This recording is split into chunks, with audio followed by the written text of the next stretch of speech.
जयकारा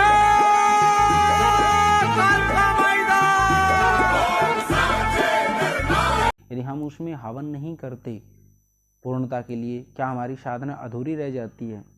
जय श्री राम, जय माता। हैं साधना करते समय हम कौन कौन सी गलतियां करते हैं और किन गलतियों के कारण हमारी साधना अधूरी रह जाती है, उसका पूर्ण फल क्यों नहीं मिलता, गलती कहाँ पर करते हैं।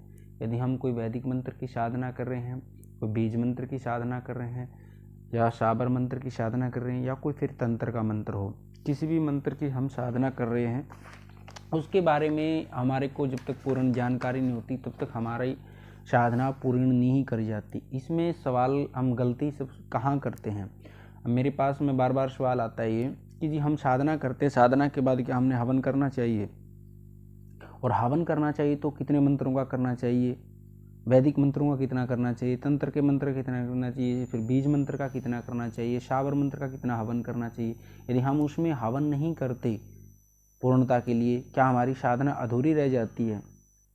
तो ये सारे सवालों का जवाब मैं दूंगा आपको इस वीडियो में। आप वीडियो को अंत तक जरूर देखना, और जिन्होंने चैनल को सब्सक्राइब नहीं किया, आप चैनल को सब्सक्राइब करना। हमारा बालाजी दरबार लगता है, दरबार संबंधी जानकारी हो, फिर किसी ने ऑनलाइन पूछा लेनी हो तो दरबार से ले सकता है। यंत्र मंत्र तंत्र पूजा पाठ ज्योतिष संबंधी जानकारी आपको चैनल पर मिलती रहती है।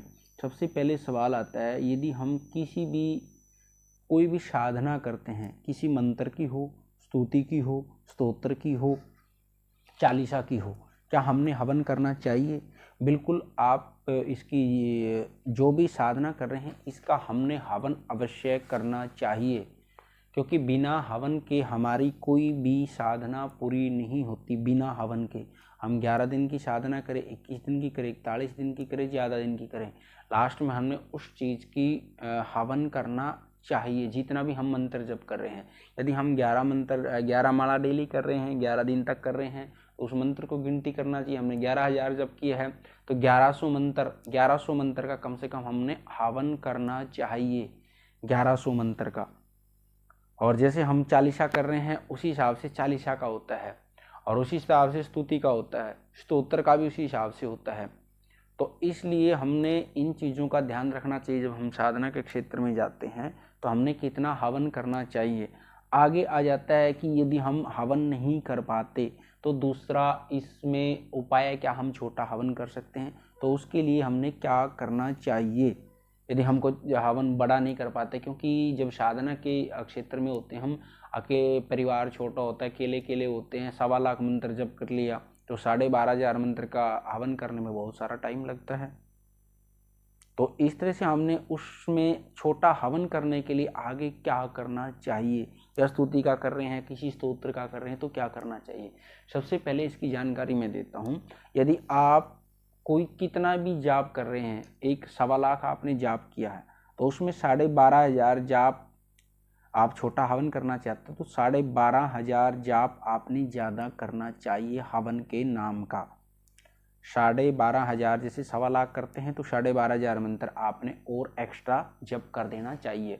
उसके बाद आप 2 माला, 5 माला, 10 माला जितनी भी चाहे तो उसका हवन कर सकते हैं, क्योंकि हमारा वो पूर्ण हो जाता है हवन के नाम का। यदि हम मंत्र जप कर देते हैं और उसके बाद छोटा हवन कर देते हैं तो भी हमारी साधना पूर्ण हो जाती है। ऐसे ही स्तुति का है, ऐसे ही स्तोत्र का है, और अन्य किसी भी देवी का हो, देवता का हो, जो भी हम हवन करते हैं, साबर मंत्र हो, बीज मंत्र हो, वैदिक मंत्र हो, तंत्र का मंत्र हो, तो हमारा हवन पूर्ण करने के लिए हमने दशांश हवन नहीं कर पाते तो हमने उसका मंत्र ज़्यादा जप करना चाहिए। यदि हम यथा संख्या नाम में लेके चल रहे हैं तो फिर आपने गिनती करने की आवश्यकता नहीं होती, फिर आप जितना हवन चाहे उतना कर सकते हैं। कई बार हम बिना गिनती के जप करते हैं तो उसमें हम छोटा हवन भी कर सकते हैं। और आगे क्या रहता है, क्योंकि बिना हवन के कोई भी हमारी साधना पूर्ण नहीं होती। बिना हवन के जो हम हवन करते हैं, जब तक हम पूर्ण आहुति नहीं करेंगे उसके अंदर, उसके बिना हमारी कभी भी साधना पूरी नहीं होती, साधना हमारी अधूरी रहती है। उसके बाद आता है भोग। यदि हम लगातार शक्ति का, जिसमें भी शक्ति का हम साधना कर रहे हैं और हवन करते हैं, तो हवन के ही अंदर हमने भोग देने की आवश्यकता है उन शक्तियों को।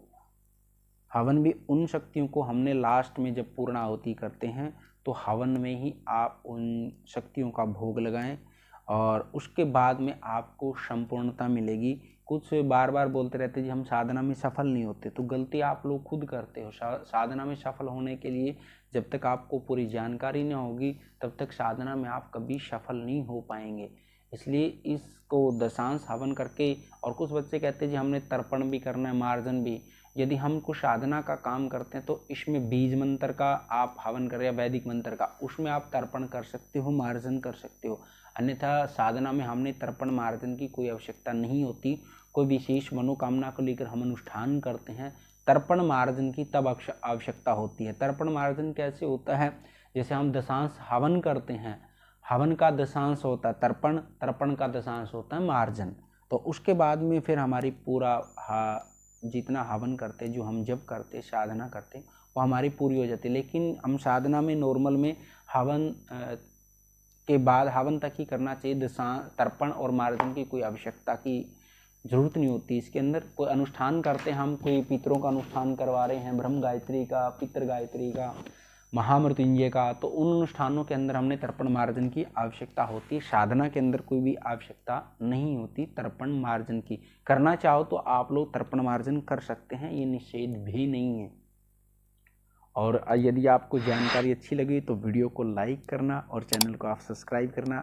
माँ भगवती और बालाजी महाराज की कृपा आपके परिवार पर बनी रहेगी। सभी को सीताराम, जय माता दी।